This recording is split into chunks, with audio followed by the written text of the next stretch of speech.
Hi friends, ఎలా ఉన్నారు? నేనైతే ఇప్పుడు కోయంబత్తూరులో ఉన్నాను. సో ఇసా ఫౌండేషన్కి వెళ్ళడానికి నేనైతే కోయంబత్తూరులో ఇప్పుడు పబ్లిక్ ట్రాన్స్పోర్ట్ అవైలబుల్ ఉంటుంది. ఇక్కడ నుంచి మనం కోయంబత్తూరులో సెంట్రల్ బస్ స్టాండ్ నుంచి మనకు పబ్లిక్ ట్రాన్స్పోర్ట్ అవైలబుల్ ఉంటుంది. నేనైతే మార్నింగ్ స్టార్ట్ అవుతున్నాను. చూడండి, పబ్లిక్ ట్రాన్స్పోర్ట్ తీసుకుని మేమైతే బస్ ఎక్కేసాం. మేమైతే స్టార్ట్ అయిపోయాము. ఇప్పుడైతే మేము ఇసా ఫౌండేషన్కి కోయంబత్తూరు నుంచి ఇసా ఫౌండేషన్కి మినిమం ఒక 1 అవర్ జర్నీ ఉంటుంది. 1 అవర్ జర్నీ. చూడండి, చూపిస్తాను మీకు. మేమైతే ఇసా ఫౌండేషన్ ఎంట్రన్స్కి అయితే వచ్చేసామండి. చూడండి, వెనకాల మీకు బ్యాక్ కనిపిస్తుంది కదా, back side Isa foundation. Early morning వచ్చామండి మేమైతే. చూడండి, బ్యాక్ సైడ్ చుట్టూ కొంచెం పొగమంచులా ఉంది. ఇదైతే ఎంట్రన్స్ అండి. మేము వాకబుల్ డిస్టెన్సే, దూరం అయితే కాదు. ఎంట్రన్స్లో దిగేసి మేమైతే కొద్ది దూరం నడిచాము.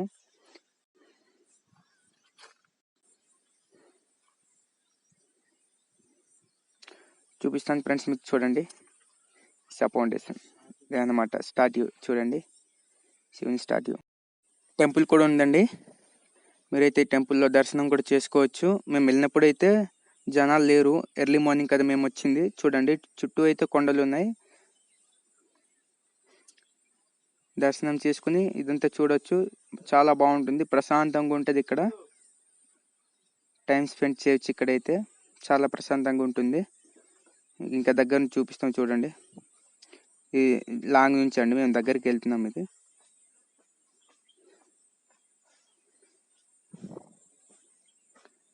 చుట్టూ మీరే చూసారు కదండి, చాలా బాగుంది అసలు.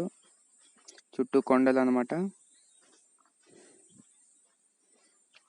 మేము వచ్చినప్పుడు అయితే క్రౌడ్ పెద్దగా లేరండి, మార్నింగ్ కదా. చూడండి, మీకు చూపిస్తాము ఓవరాల్ వ్యూ అనమాట.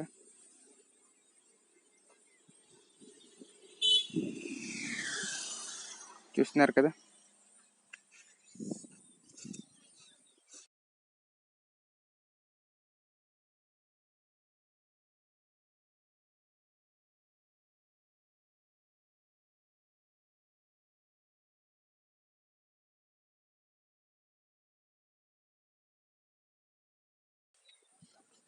ఇదండి, మేమైతే ఇక్కడే టిఫిన్ చేసాము.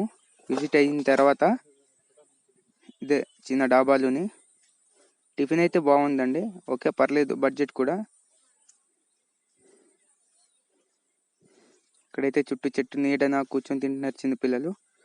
ఇక్కడైతే మా ఫ్రెండ్ తీసుకుంటున్నాడు టిఫిన్. ఆల్రెడీ ఆర్డర్ ఇచ్చేసాడు. టిఫిన్ కూడా వచ్చేసింది, అండ్ ఇంకో ప్లేట్ రావాలి.